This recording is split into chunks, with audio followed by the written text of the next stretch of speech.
Ini status nih ke Jakarta juga masih blank nih, masih blank, masih ateis nih. Masih ateis. Masih belum percaya. Bahkan itu saya setelah syahadat aja, 2 bulan setelahnya baru saya benar-benar dapat hidayah.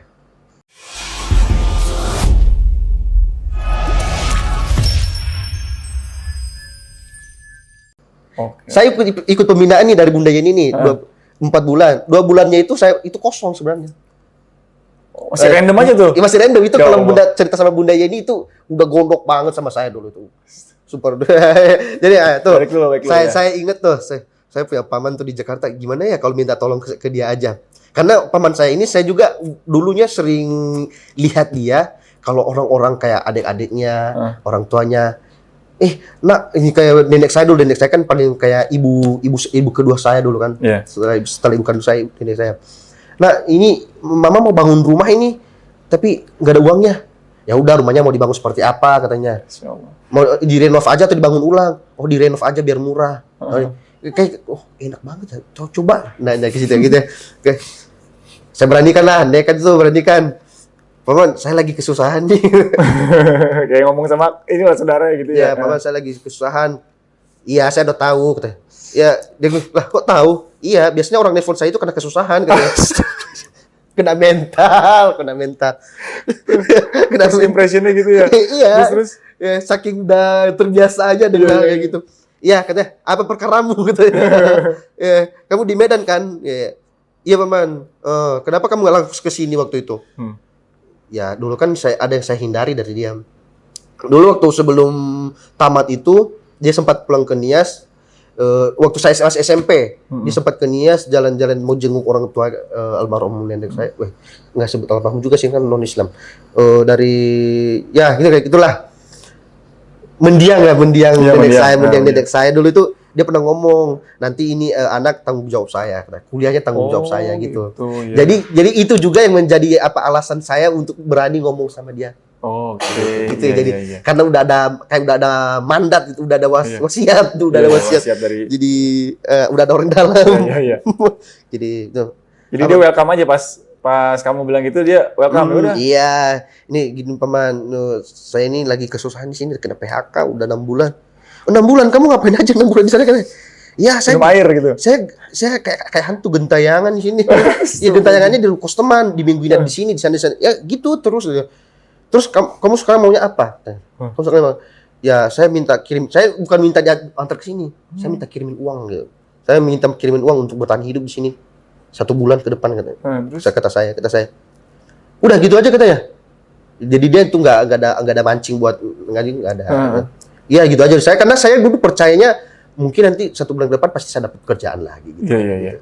Dikasih lah sama dia, sama beliau dulu. Alhamdulillah lumayan. Udah gitu lupa diri. Tahu lah anak muda dikasih uang lupa diri kan? Iya. Habis lagi tuh. Melarat lagi tuh, ada jedanya juga itu lagi sekitar nggak tahu berapa bulan tapi lumayan lama. Ngomong lagi. Ngomongnya itu bukan gara-gara minta uang lagi, tapi gara-gara perkara Islam tadi bangkit lagi. Gitu. Ketertarikan dengan Islam itu bangkit lagi. Karena gini, dulu saya tuh kayak punya masih pacaran kan, punya mantan. Dia tuh ngasih statement ke saya, statement yang sangat kena mental banget.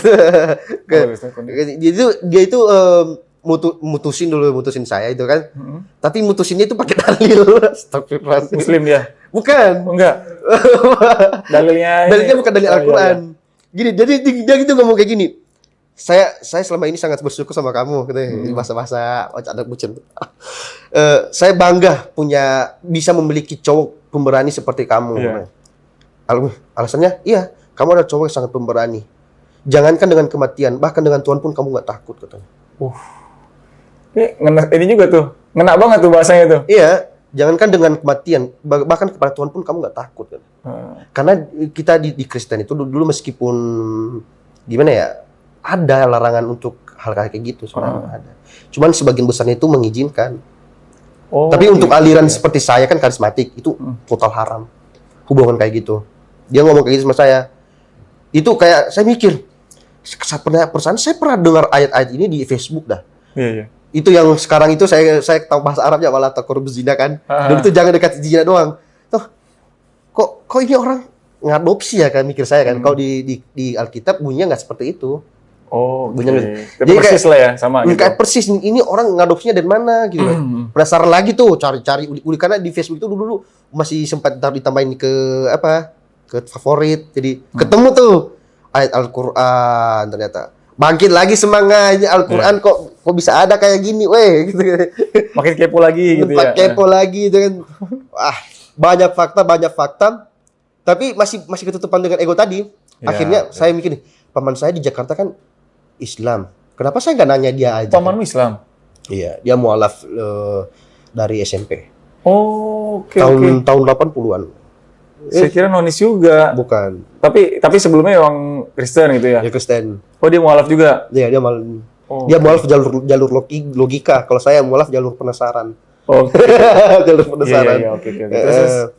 Terus naik ini paman saya kan di sana Islam. Kenapa saya nggak nanya dia aja kan gitu? Kayak itu saya tuh nanya di telepon juga kayak dulu itu kayak terbatas banget kan. Akhirnya saya jadikan alasan untuk minta dia ngajak saya ke sini. Apa alasannya? Itu kayak suatu kelicikan juga sih. Bahwa saya boleh nggak kalau ngajak saya ke sana? Kamu mau ngapain ke sini? Mau nyari kerja, bukan mau belajar Islam. Oke. Sebenarnya belum terketuk dari hati sepenuhnya ya. Belum. Kalau sebenarnya itu pengen nyari kerjanya. Cari kerjanya ya. Orang udah punya kedudukan kayak di perusahaan gitu. Ya pasti kita mikirnya itu udah ada orang dalam pasti gampang. Ya, meskipun sampai di sini ternyata nggak difasilitasi kayak gitu. Ya, Dia orangnya syariah banget. Katanya kalau mau cari kerja sendiri jangan pakai orang dalam itu haram katanya. Wah, gawat, sia-sia saya kesini kalau gitu. Padahal mualaf ya beliau ya. Mualaf itu nggak boleh sama dia. Bahkan adik-adiknya yang tamat itu, adik kandungnya, barusan tamat itu minta kerja di dia nggak. Kamu berjuang sendiri, jangan mentang-mentang ada saya di sini kamu leluasa, nggak boleh gitu. Cara didiknya bagus juga ya. Iya, nggak boleh. Akhirnya ketemu dia, ngobrol sama dia itu. Udah gitu istrinya juga masya Allah banget, ngasih buku banyak banget. Baik banget ya. Ngasih buku itu kunci lemari bukunya itu lemari yang udah berdebu-debu banget, dibuka kembali, kasih buku ke saya ini baca ini. Di Jakarta di mana Jakartanya? Jakarta Timur di Pondok Rangon. Oh, Pondok Rangon sini. Pondok Rangon, ya. Dekat dong berarti. Dekat, alhamdulillah. Jadi mundar-mandir dia gampang. Gampang ingat kematian juga karena lewat kuburan di situ kan. Iya, benar. Ya, jadi di situ dapat yang kayak pelajaran yang lebih intensif. Udah gitu saya lihat langsung ada contohnya. Oh, mereka ngomong itu ada contohnya, kayak mereka berbicara tentang akhlak diterapin dicontohin sama anak-anaknya. Masya Allah banget. Ini kalau bukan saya kayak semi menjelekkan sih. Akhlak kayak gitu sangat sulit ditemukan untuk saya sebelumnya gitu. Hormat kepada orang tuanya. Ini sangat Masya Allah banget gitu. Jadi ada lah gitu yang menjadi inspirasi kemudian dari cerita yang udah diceritain gitu. Nah, setelah itu saya itu kayak udah punya, gimana ya kalau saya terjun aja dulu. Jadi kayak jalani aja dulu. Kalau di semboyang toko hijau katanya mulai aja dulu. Bentar. Itu tahun berapa tuh? Nyampe di Keranggan sini? 2020, 2021, ya sekitar segitulah. Pastinya setahun 2021 ya, sih, 2021 ya? 2021 lebih tepatnya sih. Oke, ya terus? Habis itu masih statusmu masih ini kan? Masih Kristen lah kalau secara KTP Kristen ya? Iya, sampai sekarang KTP masih Kristen kok. Oh masih? Masih belum ganti. Nggak tahu nanti kapan ada waktunya untuk ganti. Oh nanti saya bilang Bu Melani nih, tolong dibantu. Oh iya, jadi kalau di sana yang ada mau endorse bisa kali ya. Soalnya pulang kerja semahal, Masya Allah. Iya ya. Mahal banget. Jadi iya harus domisili ya kayak gitu ya. Mahal banget. Udah gitu ada sih jalur cepatnya, pakai jalur sogokan. Jadi masih mikir juga jalur sogokan kan haram juga kan. Iya benar. Jadi ya sekarang itu terikatnya kayak gitu sih untuk setelah masuk Islam. Jadi lanjut nih. Saya itu udah banyak tahu tentang Islam tuh. Jadi yang pertama saya lakukan dulu itu mematahkan argumentasi saya. Kan saya punya argumentasi tentang Islam dulu kan. Islam buruk, full negatif. Islam itu full negatif. Jadi tugas saya pertama itu mematahkan semua statement itu. Dari dulu pas jadi pendeta muda pun yang diajarkan tuh juga mindsetnya demikian ya? Oh, benar. Masya Allah, emang itu luar biasa nih. Itu jadi tugas kita itu tugas saya itu mematahkan statement itu dulu. Oh, Jadi setelah semua itu patah, baru saya cari tahu Islam lurusnya seperti apa, selurus apa gitu. Baru saya tahu saya kayak meyakinkan diri untuk Islam. Berlangsung lama sih, ya 1 bulan. Saya udah percaya, cuman tapi belum dapat hidayah. Percaya tapi belum dapat hidayah. 1 bulan nih setelah diterangkan nih, pelajarin itu 1 bulan itu full nggak diganggu loh. Wah, Masya Allah. Full. Saya di lantai 2, jadi saya dipanggil cuma buat makan doang. Berarti antum juga kutu buku juga ya? Hah? Maksudnya suka baca banget ya? Iya, alhamdulillah. Kutu buku. Meskipun daya hafal sangat rendah, tapi hobi bacanya. Hobi bacanya memang ada. Susahnya kan itu anak muda zaman sekarang itu kan malas baca. Ya makanya kalau kayak tutorial apa itu, saya lebih senang kalau tertulis daripada video. Oh. Ya, kalau saya lebih seneng dengar gitu. Wah, saya lebih nangkep kalau saya baca daripada saya tonton. Ya? Benar. Oh. Kayak gini, ini orangnya, Bang, ini nggak mau ngedit kayak gini gimana ya? Saya tuh nyaraninnya cari di Google bukan cari di YouTube. Ya karena saya bisa cari di Google. Bacanya di Google. Satu habis itu praktekan gitu. Iya, karena sistemnya kan kita harus paham dulu kan. Harus paham dulu. Jadi nggak harus lihat. Jadi ada juga sih orang yang paham dengan cara melihat gitu. Dengan cara mendengarnya. Akhirnya saya ngomong nih sama paman saya udah siap untuk syahadat. Jadi katanya, benar, udah yakin? Saya yakin, ya saya yakin udah. Akhirnya saya itu syahadat gitu. Syahadat di hadapan paman saya dulu. Oh, jadi antum tuh syahadatnya di sini atau di depan paman antum dulu? Iya, belum di sininya nih. Belum. Oh, oke, terus saya ada di depan paman saya dulu, terus ya disuruh dulu mandi junub, habis itu belajar bacaan sholat, sholat. Belajar sholat itu cuma 3 hari. Oh. Udah nangkep tuh full dengan bacaannya. Udah langsung nangkep tuh, pasti. Tapi yang paling susahnya surat pendeknya. Oke. Yang paling lama saya hafal itu dari surat juz 30 itu bukan An-Naba. Tapi Al-Ikhlas. Al-Ikhlas 1 minggu. Benar, 1 minggu. Iya. An-Naba malah cuma 2 hari setengah. Masya Allah. 2 hari setengah An-Naba. Setelah antum syahadat? Iya. 2 hari setengah. Langsung giat banget ya? Enggak, bukan di sininya, tapi setelah masuk mahat. Oh, setelah masuk mahat. Kira-kira langsung setelah syahadat depan orang tua. Ya, itu mah terlalu baca huruf aja masih buta huruf. Orang gitu saya baca di sholat aja masih ngikut murotal suara rekaman kok. Ngikut gitu ya. Iya, saya replay terus itu. Nah, jadi udah bisa sholat. Itu berat hari apa ya? Kalau nggak salah itu sekitaran hari Senin ya. Kalau nggak Senin hari Sabtu ya. Paman saya libur kerja. Terus dia ngomong, hari Minggu nanti kita ke Darussalam. Saya perkenalkan masjid. Ini masjidnya udah terkenal banget. Saya udah terkenal banget. Bisa kayak lah terjamin lah gitu. Nanti kamu syahadatnya di sana biar dapat sertifikatnya juga bagus kan. Awalnya cuma pengen dapat sertifikatnya doang. Datanglah ke sini. Taunya Bunda Yeninya berhalangan. Bukan Bunda Yeninya, tapi entah siapa yang berhalangan dulu ya. Jadi gak jadi tuh, ditunda sampai minggu berikutnya. Tepatnya itu sekitar nunggu sampai tanggal 30 Agustus. 31 Agustus, 30 Agustus ya? 2022. 2021. Itu 31 ya? 31. Nah, pas itu. Di situ syahadat di sini sama Ustadz Ahmad. Ahmad Jawaruddin ya? Udah sampai setelah syahadat tuh. Ini saya baru pertama kali masuk ke ruang utama itu. Lihat ke atas itu. Masya, ini kok, aduh, adem banget. Enggak banget gitu ya. Enak, ini kekuatan masjid memang Masya Allah banget. Enak banget, Masya Allah. Kan awalnya kan cuma nyampe depan doang. Oh iya benar. Udah langsung ditelepon sama Bunda ini. Maaf Pak, saya nggak di masjid. Saya lagi ada halangan hari ini. Ya Allah. Kita balik lagi tuh. Minggu depannya baru ngerasain dalamnya. Itu kan statusnya corona tuh. Iya. Jaraknya 1 meter, lega banget. Begitu, asik banget. Karpetnya. itu enak tuh. Udah jadi kayak makin suka gitu. Iya. Akhirnya syahadat, ditawarin langsung. Pak, di sini kita punya program nih, kata Bunda ini nih. Ini program untuk pembinaan mualaf. Ya udah, saya sebenarnya nggak suka. Saya malah pengennya itu setelah syahadat, itu pengennya kerja gitu. Oh, oke. Ya, karena udah mulai sadar usia waktu itu. Oh iya. Udah sadar usia kan. Masuk 21 itu ya? Enggak, 2021 udah 22. 22 ya? Udah mulai sadar usia di situ kan. Iya. Aduh, saya pengennya kerja. Saya nggak pengen masuk ke sini. Ya kata paman saya, tapi bagusan kamu ke sini dulu deh kata saya. Iya. Biar keimanan kami itu kuat, biar nggak goyah lagi. Ya kan permintaan paman saya, akhirnya saya turutin tuh. Oh. Nah, makanya itu guncangannya itu pembinaan itu luar biasa banget. Masih sempat pengen balik. Masih sempat. Pengen balik pulang ke sana. Karena itu ada, ini jadi sholat itu kalau kita anggap sebagai suatu kewajiban memang sangat menyiksa. Tapi kita harus anggap itu sebagai suatu kebutuhan. Oke. Kalau sesuatu yang kita butuhkan itu pasti kita usahakan. Oke. Jadi bahasanya dari situ antum mikir sholat itu harus dijadikan suatu kebutuhan, bukan suatu kewajiban. Nah itu mungkin yang banyak juga. Itu menyiksa sekali. Baru juga tadi zuhur, udah asar aja. Ya elah, baru juga asar, udah maghrib aja gitu.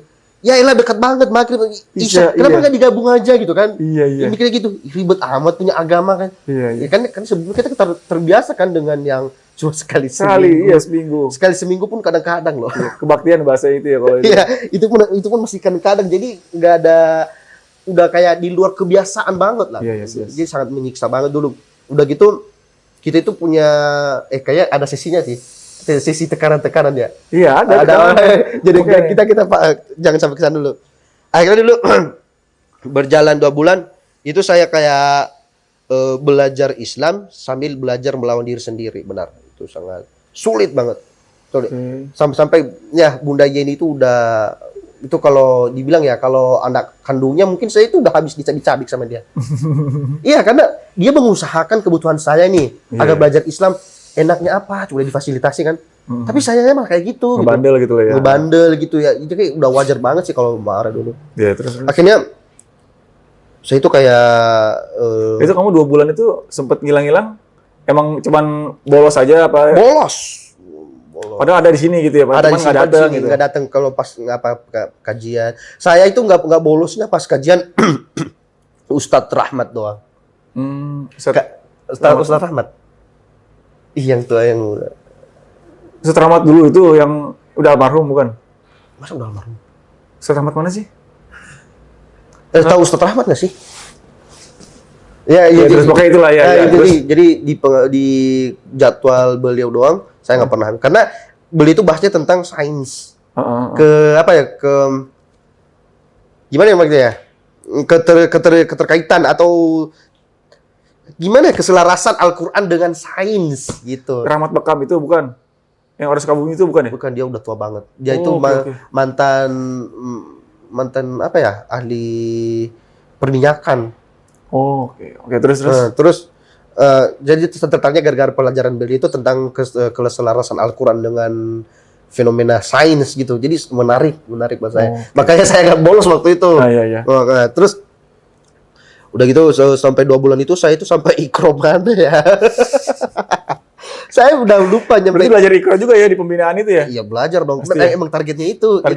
Ikro sama hafalan itu targetnya. Sholat, hafalan, bisa baca Al-Quran itu targetnya. Pembinaan selama 4 bulan. Akhirnya saya itu masih 2 bulan itu masih benar-benar paling bawah banget. Kita kan ada 3 orang dulu pembinaan. Saya paling jongnya dulu. Saya paling jongnya. Mas Ray, ada lagi Mas Agus, terus saya. Saya paling zongnya dulu. Padahal kita itu kayak sama-sama mualaf gitu sebenarnya. Sama-sama satu tujuan gitu seharusnya kan? Ya, akhirnya itu dapat kayak setelah riset banyak, ya dapat juga hidayahnya sih. Akhirnya total tuh balik.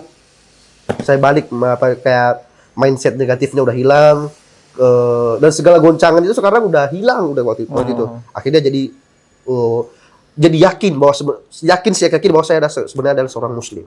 Saya muslim sekarang. Jadi ngapain saya harus pikir kayak gini yang merusak keimanan saya sendiri. Lebih baik saya fokus dulu.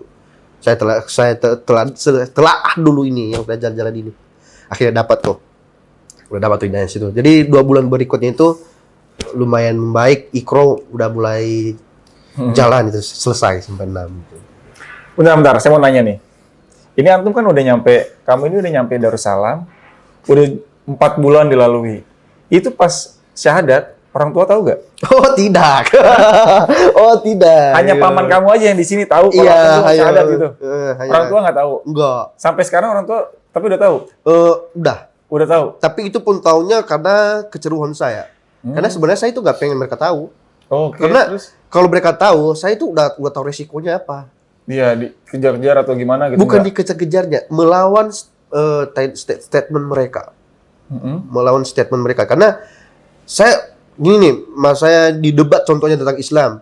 Nah, terus saya permasalahkan, saya bandingkan dengan agama sebelumnya. Sedangkan orang tua saya itu adalah perintah profesional, yang udah senior, pasti dia itu punya gimana ya? Argumen, punya argumen yang belum tentu saya bisa patahkan. Ya, nanti malah bisa jadi bumerang buat saya. Itu saya hindari dulu. Dihindari dulu gitu ya. Taruhlah soal kalau dia adu argumen sama saya soal Kristen, mungkin bisa saya counter. Tapi giliran dia nanti singgung saya tentang Islam, padahal ilmu Islam saya masih sangat minim banget, kan bisa kewalahan. Jadi bumerang sendiri gitu ya. Iya, jadi itu yang saya hindari dulu. Iya, paham. Nah, berapa bulan kemudian setelah saya syahadat itu, saya itu ceroboh itu posting di Facebook. Posting pakai sarung. Padahal sarung ya itu tidak di sini, tapi di Indonesia itu nggak biasa. Oh gitu. Ya. Orang di Indonesia itu yang bersarung itu cuma orang kaya doang. Oh gitu. Orang kaya yang sombong. Mungkin pertama kali dilihat, wah anak gua udah jadi anak kaya, sombong gitu kali kan? Enggak mikir kayak gitu. Karena gini, kalau memang jadi kaya, kenapa nggak pernah ngirim uang? Iya. Gitu dulu. Jadi langsung dari situ sensitif banget tuh kontennya tuh. Ini adik saya nih ngomong nih, wah abang udah jadi Islam ya? Iya, abang jadi Islam ya? Wah, gawat nih saya. Saya kasih tahu bapak ya, saya gitu apa? Ya, elah dikomporin lagi. Iya, ya udah terjadi lagi tuh. Di telepon, nggak saya angkat. Itu sampai cuma di chat juga. Berapa ya? Akhirnya itu berapa lama kemudian saya telepon balik.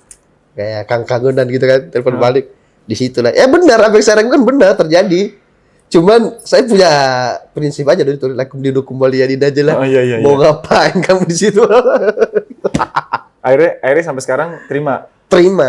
Cuman terima masih berat. Terima masih keberatan. Jadi kalau pengen balik lagi jangan sedang hati loh diterima gitu.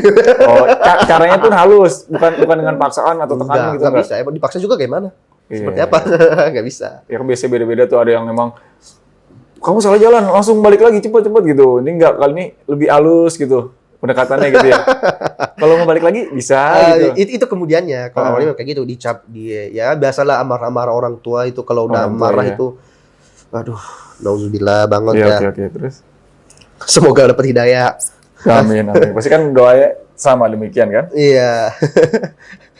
Habis itu udah ketahuan ya, harus gimana lagi, saya saling toleransi aja lah gitu kan. Saya ngomongin soal toleransi aja. Toh juga saya mualaf nggak memutuskan tali silaturahim kalau misalnya, nggak memutuskan tali persaudaraan. Kita cuma hanya berbeda dalam segi agama, enggak dalam secara keluarga, tidak sama sekali. Ini ya, jadi status saya sebagai Islam sekarang tidak merubah status kekeluargaan kita. Saya ngomongin begitu dulu. Dan mereka tetap masih welcome sama antum juga ya. Oke. Nah ini mau nanya nih, kan di Darussalam itu kan ketika antum datang itu ada pembinaan kan. Sebelum dibina deh, dari timnya Bu Yani itu welcome banget dengan kedatangan antum. Masya Allah banget. Kan di interview dulu pasti kan? Enggak di interview sih. Cuman bilang aja. Orang-orangnya ya yang jadi ustadz saya sekarang. Ustadz Ahmad itu. Ustadz Ahmad, Ustadz Hanif, Ustadz Habibi yang nggak di sini lagi ya. Oh, Habibi udah, iya. Ya, Ustadz Bayan itu beliau semua guru ngajar saya. Jadi iya, dari Mahat juga itu ya. Dari Mahat juga itu. Itu yang salah satu yang memutuskan antum untuk masuk Mahat, bisa masuk Mahat Darussalam ini kan, katakanlah mereka ini kan background-nya kan pasti Islam, anak-anak santri dulu kan, atau memang ingin menghafal Quran. Nah, sekarang antum ini bisa ada di Mahat ini. Nah, itu perkara setelah selesai masa pembinaan.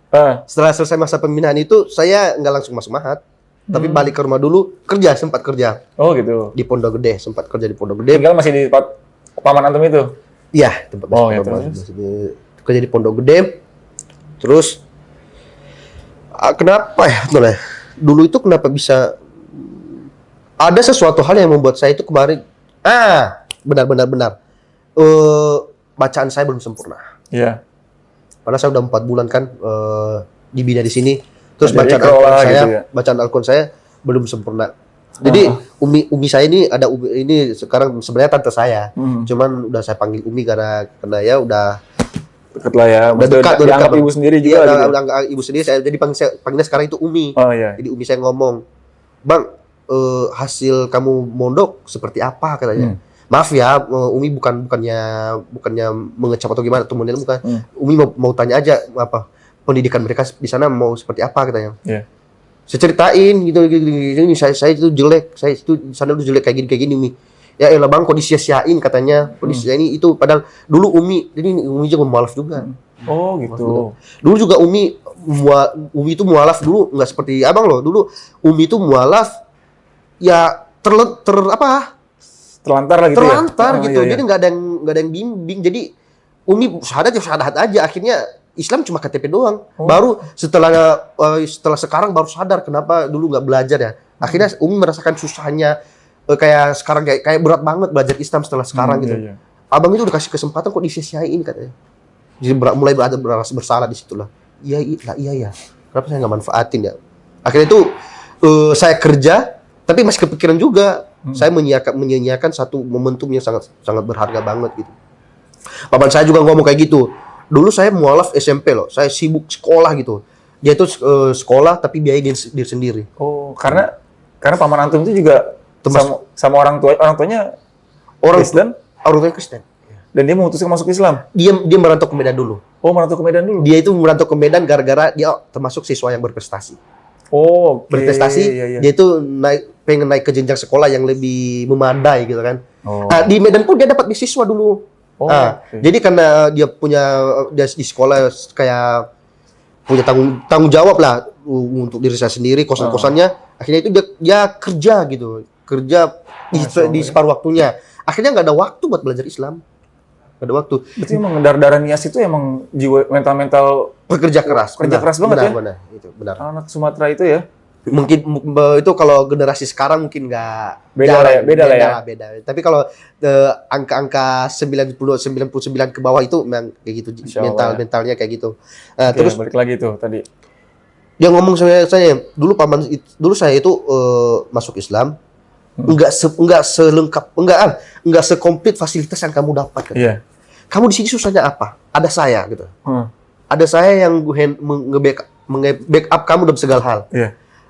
Ada bunda ini yang fasilitasi kamu. Lalu apa lagi yang kamu bikin kamu itu males gitu. Iya. Lu saya itu kerja banting tulang biayain sekolah, kosan-kosan, udah gitu adik-adik saya juga saya biayain dulu sekolah saya. Makanya saya nggak belajar Islam. Saya belajar Islam setelah saya menikah gitu. Sama Umi itu enggak, yang paman saya. Paman saya itu udah 10 tahun mualaf baru belajar Islam. Masya Allah. Karena memang kesibukannya kesibukannya. Kondisi lah kalau itu mah beda ya. Makanya sekarang itu saya itu sangat support sama kamu katanya. Makanya apapun yang kamu kejar dalam belajar Islam itu saya support katanya. Karena saya nggak mau kamu menjalani hal sama seperti saya dulu, terlantar ilmu agamanya gitu. Iya. Dijanggurin. Akhirnya itu kayak jadi beban mental juga buat saya. Iya. Wah, saya udah menyanyiakan harapan banyak orang nih kayaknya nih. Apalagi kan dulu di Darussalam kan difasilitasi tuh. Ya itu kan suatu amanah yang sebenarnya nggak boleh disepelein. Itu banyak harapan umat dengan fasilitas yang kita pakai itu dulu. Benar. Nah, jadi saya akhirnya pengen balas dendam. Balas dendam. Balas dendam kan saya dulu bobrok. Oh, saya harus buat kepada diri sendiri gitu lah ya. Sendiri harus jadi lebih baik. Tanya ke Bunda Yeni. Bukan tanya ke Bunda Yeni dulu, tanya ke paman saya. Paman, saya pengen mondok lagi dong gitu. Lah, kok gitu gitu ya? Iya, kemarin saya ingin membalas ke apa? Kegagalan yang lama yang lama saya. Dicariin lah pondok sama dia. Orang langsung cariin pondok yang bisa nerima status seperti saya. Iya, karena kan susah kalau pondok itu kan udah fokusnya ngafal, apalagi kayak rumah-rumah gitu. Ada pondok ya kayak. Tapi yang mereka terima itu syaratnya harus yang tamat SMA gitu, tapi udah Islam dari awal, nggak mualaf gitu. Susah dapat aja, jadi nyarinya itu dulu agak lama. Tiba-tiba Bunda ini nanya ke saya, "Dan Man, mau masuk mahat nggak?" Lah, pas banget nyari-nyari ini. Nyari-nyari. Ini Bunda punya mahat, tapi mahatnya bukan yang ini dulu. Tapi mahatnya itu Bunda ini punya saudara. Oh, ada saudara ya. Iya. Siapa lupa namanya itu. Ini Ustaz, ya, diperkenalkan ini pesantrennya yang ini. Mana lokasinya tuh? Astagfirullahaladzim. Itu oke. Ya, walau alam itu termasuk kelemahan saya. Mengingat hal yang seperti itu yang nggak terlalu penting buat saya. Iya. Jadi kan karena saudara yang pasti. Jadi yang kayak gitu pasti lupa gitu. Iya. Gitu. Lupa. Ini mau nggak gitu kan? Ya lah bunda, itu pasti biayanya mahal gitu kan, nikahin di rumah. Biayanya mahal. Nggak apa-apa, bunda support tuh. Support. Bunda fasilitas, nggak apa. Ya udah mau deh bunda gitu. Oh, jadi gini ya, mungkin minggu depan kita baru bisa berangkat karena ini ustadznya lagi syafari dakwah katanya. Nanti kalau udah pulang baru kita ke sana. Belum juga menjelang apa itu minggu depannya. Saya udah ngomong, bunda ada yang paling dekat nggak? Gitu. Ada yang paling dekat nggak? Oh ada di tempat Mas Rey katanya. Oh, di tempat.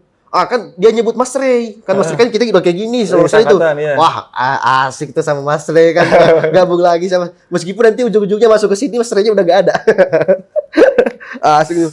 Diperkenalkanlah ke Mahat. Nah, diterima di Mahat. Udah, mulai di situ. Iya, iya. Berarti satu sama dia ya, bareng sama Ray juga gitu. Iya. Oke. Tapi kan itu ada komunikasi sama dari Bu Yeni juga ke bagian musrifnya Mahat kan, Ustadz Wahid dan yang lainnya gitu kan. Iya, benar. Karena kan tujuannya itu kan setahu saya ya, kalau di Mahat itu kan pertama ngafal Quran. Iya, benar. Harus punya hafalan gitu kan. Iya. Terus nanti endingnya juga dikuliahkan secara gratis gitu kan. Nah, ini excuse untuk eksklusif. Kamu itu ya eksklusif tanpa persyaratan. Ya, terus juga tapi nggak masuk ke situ nggak langsung bilang pokoknya harus bisa dalam tahun ini berapa juz lah gitu nggak? Saya nggak dipatok target. Belajar aja lah yang penting itu sini. Alhamdulillahnya nggak dipatok target. Kalau dipatok target saya memiliki suatu tekanan yang mungkin berat buat saya karena daya menghafal saya itu kecepatan menghafal saya itu sangat lambat sekali. Walaupun suka baca gitu ya? Walaupun suka baca, benar. Karena saya tipe orangnya mengingat, bukan menghafal. Oke. Kalau mau mengingat itu, saya baca sekarang, taruh saya nggak hafal sekarang, tapi suatu saat pasti saya ingat yang saya baca tadi. Dulu saya pernah baca ini, di halaman ini. Maka itu kayak hafalan sekarang itu, meskipun saya nggak mungkin, tapi saya tahu posisinya di mana. Di lembar sebelah sini, di begini nih. Saya nggak tahu bunyinya. Di teman-teman saya baca, itu surat yang ini ya, yang di bagian ini. Itu kayak tahu, gitu, kayak gitu. Sistemnya mengingat gitu kan. Iya. Jadi ya itu nggak dipasang target, di Mahat itu nggak dipasang target. Cuman ya harus memotivasi diri sendiri. Ustadz Fahmi ngomong sama saya, Akhi, itu Al-Quran nggak bisa instan katanya. Kamu kalau hafal satu halaman satu hari, 20 hari kamu dapat 1 juz loh katanya. Jadi itu motivasinya sekarang. Meskipun satu halaman satu hari itu sangat berat banget buat saya. Berat banget ya. Nggak bisa. Buat ngafal bukan baca ya. Buat ngafal nggak bisa. Berarti saya sendiri aja yang Islam dari lahir aja gitu kan. Ngafal aja di sekolah aja kan berat gitu kan. Kalau di sekolah dulu ngafal pokoknya kita kan sekolah Islam ya. 2-3 ayat itu sehari udah alhamdulillah gitu kan. Tapi nggak tahu pas pulang main besoknya lupa lagi. Lupa. Itu penyakit penghafal Quran ya. Iya. Kan, karena emang bukan dibiasakan dari kecil gitu kan. Apalagi antum gitu kan. Itu sangat. Berarti sekarang di Mahat pun antum mengikuti alurnya aja gitu. Iya, saya kayak udah ya ikhtiar aja. Dapat hafalannya kapan ya qadarullah. Wallahu alam. Oke, ini menarik banget nih Mas Darman nih. Sampai dengan saat ini berarti antum udah tapi ikut ngafal juga kan? Ikut. Segala pelajaran ikut. Alhamdulillah. Hari ini udah berapa tahun? Per hari ini nih, hari ini udah masuk setahun berarti. Di Mahat? Ya, di Mahat. Belum ya? Enggak. Kita mulai dari Mahat itu bulan Agustus ya, Mi? Agustus tahun lalu. Tahun lalu. Masih belum OTW. OTW. Gitu. Jadi proses saya di Mahat itu masuk Mahat nggak langsung hafal. Dulu itu sekitar berapa bulan? Ada 4 bulan kurang lebih 4 bulan itu fokusnya itu di bacaan. Dan itu dibimbing sama musrifnya atau dibimbing sama musrifnya. Yang yang paling banyak itu yang saya ingat itu Ustadz Fahmi sama Ustadz Reza. Reza Fasabiqul Khairat. Iya, Ustadz Reza di bagian tajwid. Tahsinnya Ustadz Fahmi di bagian simaan bacaan. Masya Allah banget. Sampai per hari ini udah mulai ngafal. Setelah itu baru saya itu sebenarnya masih belum boleh. Karena masih belum boleh. Saya itu baca Al-Quran meskipun sebenarnya bukan karena saya nggak tahu baca, tapi loadingnya yang lama. Oke. Ya, kayak gini, saya itu kayak paman saya ngomong ini, kamu lebih cepat mulutmu daripada otakmu. Ya. Jadi saya tahu dibaca apa, tapi yang keluar itu susah banget. Jadi kayak bikin bukan gagap juga. Iya. Ini saya udah tahu nih bacanya ini harus seperti ini, tapi susah banget ngungkapinnya. Jadi nanti yang gibain saya mikirnya saya belum bisa baca. Akhirnya Ustadz Fahmi bilang jangan menghafal dulu sampai kamu benar-benar lancar. Terus saya mikir, ya ini bukan masalah saya nggak bisa baca Ustadz. Masalahnya ini sekarang ini masalah kayak respon gitu, respon dari organ saya, organ tubuh saya kayak lisan gitu, lisan saya mengungkap. Karena sebenarnya saya udah tahu itu hukum kayak hukum bacaan saya udah tahu, harus dibaca apa sudah tahu. Gitu beberapa itu actionnya kemudian yang susah. Itu bukan saya nggak bisa baca, saya bisa baca. Tapi kalau saya nunggu ini terus kelar, bakal nggak ngafal saya. Akhirnya saya paksa itu. Coba hafal ya. Enggak, bukan coba, paksa. Paksa buat ngafal. Saya harus menghafal. Antum dari baca atau dari dengar itu ngafal? Ya dari baca. Dari baca. Baca itu sampai ngulang 50 kali bisa lebih. Iya. Pasti. Bayangin dia satu halaman satu hari itu nggak dapat. Tapi udah diulang-ulang. Ulang-ulang terus gitu kan. Juz 30 berarti udah apa sekarang? Udah. Masya Allah. Juz 30 juz 1. Itu juz 30 itu target dari kelas 1 SD sampai kelas 6 loh. Antum cuma beberapa bulan, saya malu juga nih sama antum nih. Aduh ya Allah. Pokoknya syarat lulus kelas 6 SD dulu harus apa juz 30. Antum hitungan bulan udah juz 30. Jadi juz 30 itu meskipun sekarang nggak mungkin ya, nggak sepenuhnya, cuman punya gengsi tersendiri. Udah apa? Juz 30. Jadi di pikiran saya itu, juz 30 doang. Padahal sebenarnya nggak juz 30 itu bukan kaleng-kaleng. Iya, gampang juga. Apalagi juga start from the zero gitu kan. Iya, tapi kayak image-nya itu kurang. Jadi kalau orang-orang nanya, udah hafal juz 30 kayak malu banget nih. Ya elah masa juz 30 doang gitu kan. Oke, Bang. Ini terakhir nih, Bang. Bang Darman nih. Pastikan kita nih, saya ngomong sama antum ini berharap ada sesuatu pesan yang disampaikan nih kepada yang nonton kan. Terutama kan antum masih muda juga. Sama Ane masih mudaan antum. Masya Allah. Antum kelahiran 99, Ane 95 gitu. Waduh. Kan. Pesan dan harapannya nih, tapi terutama kepada teman-teman mualaf yang seumuran sama antum nih. Pasti kan antum tahu sendiri sulitnya seperti apa, beratnya juga seperti apa gitu kan. Nah, pesannya antum aja 2 bulan dulu, setelah itu baru dapatlah pencerahan gitu kan, untuk benar-benar istiqomah dan benar-benar mendalami dengan baik gitu kan. Ini pesannya untuk mereka, siapa tahu mereka ada yang nonton juga kan. Karena kan juga beberapa series ke depan saya mau bahas tentang mualaf-mualaf Center Darussalam nih. Pesan dari antum untuk mereka nih. Jadi untuk yang tadi muda, yang untuk mualaf-mualaf muda nih terutama yang memang. Jadi untuk kaula muda dulu. Iya. Sebenarnya untuk kaula muda ya, hal yang paling penting diperhatikan itu adalah tujuan. Yes. Seseorang mendapatkan sesuatu itu karena udah ditargetkan sebelumnya. Jadi kalau misalnya kita mengkehendaki punya keistiqomahan, punya ilmu agama yang mumpuni, kalau kita nggak menargetkan untuk mendapatkannya, itu akan hanya menjadi sebuah wacana. Yes. Sebuah wacana. Tujuan ya yang pertama ya. Ya, saya juga masuk Islam, saya punya tujuan. Ada yang saya incar. Ya. Sebenarnya. Apa tuh? Keselamatan dunia akhirat. Oh, Masya Allah, tabarakallah. Yes. Meskipun saya pernah jadi ateis, tapi bagaimanapun insting bahwa kita itu punya Tuhan itu pasti ada. Jadi itu sebenarnya pertanyaan yang sangat membingungkan kepada orang-orang yang masih bertahan ateis itu dalam bertahun-tahun, nggak bertuhan. Taruhlah orang yang non-Islam, mereka bukan Islam tapi mereka percaya Tuhan itu ada. Setidaknya mereka itu percaya Tuhan itu ada, meskipun konsep yang mereka anut berbeda ya dengan kita ya.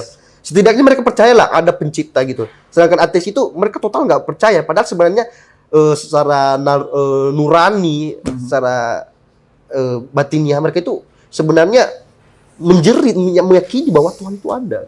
Nah, jadi itu yang menjadi target saya dulu. Saya ingin selamat di akhirat. Kalau meskipun harus celaka di dunia. Tujuan ya pertama ya. Tujuan. Jadi tujuan itu kemudian yang akan membuat kita itu bersungguh-sungguh dan istiqomah mendapatkan apa yang kita ingin.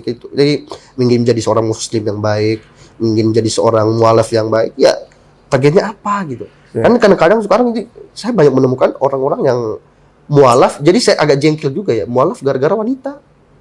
Ya itu banyak ya. Banyak itu nikah gitu kan.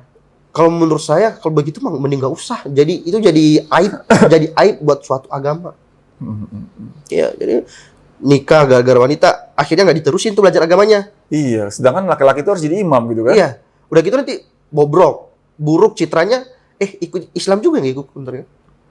Buruk perilakunya di luar, Islam juga, Islam kok kayak gitu, padahal dia Islam cuma KTP doang. Ya gitu. Benar-benar. Ya, jadi tujuan itu yang pertama. Tujuan ya? Itu yang pertama. Terus, jadi menjaga keistiqomahan, jadi nggak bisa dengan sebelah tangan juga, harus bener. ada tekad. Dan apa? Gimana ya? Ada tujuan, tekad yang kuat. Jadi kita harus mengikat dalam diri kita itu, lah ini target harus kecapai nih, gitu. Apapun yang terjadi, jadi meskipun apapun godaannya nanti, pasti, ya udahlah biasa aja kayaknya. Ya. Itu apa kemarin tuh? Itu maksiat, udah saya cobain gitu, udah ini tujuan saya sekarang. Tujuan, setelah punya tujuan, tekad yang kuat, istiqomah. Yang istiqomah. Dan yang terakhir coba yang mau saya tanyain, di fase peralihan ini, terutama anak muda kan, anak muda kan kayak ombak tuh. Imannya kadang kalau misalnya emang, terutama dengan lingkungannya dia juga, masa peralihan ini nih, kan terakhir istiqomah nih, pasti dalam perjalanan istiqomah itu ada lagi lelahnya lah, aduh capek banget nih bener, udah masuk Islam, harus belajar A, B, C segala macam. Nah itu mengatasinya kalau antum gimana? Itu balik lagi sih dari orangnya kalau saya. Lihat One Minute Booster. Ya kita harus gimana ya? Boosting diri sendiri sebenarnya, karena sekarang itu udah banyak banget ya yang menjadi tantangan ya. Jadi kita itu harus bisa mensterilkan diri sendiri. Orang lain bisa buat menjadi apa ya, jembatannya, tapi susah. Karena bagaimanapun seorang yang udah fasih ngomong ini agama ini seperti ini, kalau orang yang nggak welcome, ngomong apaan sih lu gitu, ngomong apaan sih, lagi ngapain saya belajar kayak gitu. Kita mendengarkan orang itu dari kedekatan hati, dari iya kan, hubungan gitu. antar hati gitu. Jadi kayak ini contohnya sekarang nih, kayak Habib Ja'far. Itu Habib Ja'far di kalangan muslim itu dikagumi. Kenapa? Karena pendekatan beliau itu asik gitu. Ya, gitu, kayak gitu. Soft gitu. Jadi orang jadi kayak hatinya mudah tersentuh, mungkin meskipun tersentuhnya bukan tersentuh untuk join, tapi tersentuh untuk setidaknya pemikirannya gitu, logikanya gitu lah, kan? mindsetnya dulu gitu. Ya, beliau banyak menyampaikan kebaikan sesuatu dikaitkan dengan logika juga ya. Tapi terus jarang kita bisa menemukan orang seperti itu di lingkungan kita. Ya. Benar nggak? Jarang sekali. Jadi harus bisa mensterilkan diri sendiri. Kalau saya itu saya highlight ucapan-ucapan orang yang memang dianggap nyampe lah gitu ya ke hati ya. Oke, paling itu Bang Darman nih. Ini kalau ngomongin cerita lagi bisa berjam-jam kita nih kan. Apalagi ini baru ngomongin perjalanan antum kan. Ya kan? Belum ngomongin soal tujuan ke depan tuh. Cuma kan kita dari tema yang mau saya bangunin ini tentang perjalanan teman-teman mualaf dari Mualaf Center Darussalam nih. Oke. Kalau gitu makasih nih Bang Darman nih udah mau sharing bareng sama kita. Banyak banget alhamdulillah pesan dan kesan dan juga hal-hal yang menjadi nilai-nilai kebaikan untuk yang nonton nantinya ke depan kan, dan para mualaf. Oke, kalau gitu makasih Bang Darman. Assalamualaikum warahmatullahi wabarakatuh. Waalaikumsalam warahmatullahi wabarakatuh.